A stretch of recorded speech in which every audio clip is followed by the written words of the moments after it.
ভিডিওটা প্রথম থেকে শেষ পর্যন্ত ভালোভাবে দেখো, স্কিপ করো না, স্কিপ করলে তাহলে মিস হয়ে যাবে। সঞ্জয়দার দোকানে ভিডিওটা করেছি, কি কালেকশন আছে সেটা প্রথম থেকে শেষ পর্যন্ত দেখলেই তোমরা বুঝতে পারবে। আর একটাবার যদি তোমরা এসে দেখে যেতে পারো তাহলে তো খুবই ভালো। তো কেমন লাগছে ভিডিওগুলো তোমরা কমেন্ট করো, শেয়ার করো, সাবস্ক্রাইব করো, কমেন্টটা অবশ্যই করো, তাহলে আমার ভালো লাগবে, নতুন নতুন ভিডিও আমি আপলোড করতে পারবো। এইটা দেখো যে গোল্ডফিশের অ্যাকোরিয়াম, তার সাথে এশিয়াটিকা রয়েছে। এশিয়াটিকা কিন্তু অ্যাকচুয়ালি গোল্ডফিশের সাথে তোমরা রাখতেই পারো, কোনো প্রবলেম হয় না, প্রবলেম ক্রিয়েট করে না। তবে এরা গ্রাউন্ডের যেহেতু মাছ, এদের খাবার কিন্তু এমন দিতে হবে যাতে সেই খাবারটা সিঙ্ক করে যায়। আর এটা তো দেখতেই পাচ্ছ, হেডটা দেখো, ফ্লাওয়ার হর্ন। এটা কিন্তু অ্যাকোরিয়ামে একটাই রাখতে হয়, বেশি কিন্তু রাখা যায় না, মারপিট করে।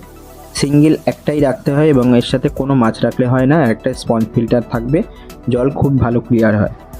অ্যাঞ্জেল তো তোমরা জানোই, অ্যাঞ্জেল এমনি শান্ত, তবে অ্যাঞ্জেলের সাথে অন্য মাছ না রাখাই ভালো। সিগলিট জাতীয় মাছ তুমি একটা দুটো রাখতেই পারো, কিন্তু অ্যাঞ্জেল যদি তুমি সিঙ্গেল রাখো তাহলে কিন্তু অ্যাঞ্জেল খুব ভালো থাকে। এটা যেমন বলতে পারো যে শার্কের ট্যাঙ্ক।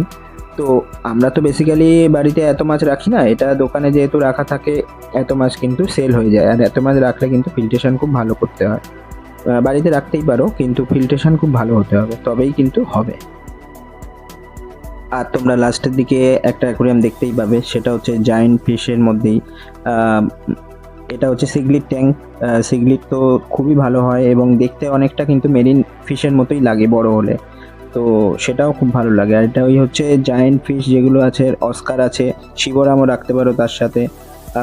আমি সব মাছের নাম অতটা জানি না, তবে মোটামুটি যা আছে সেগুলো তোমরা কিন্তু রাখতে পারো।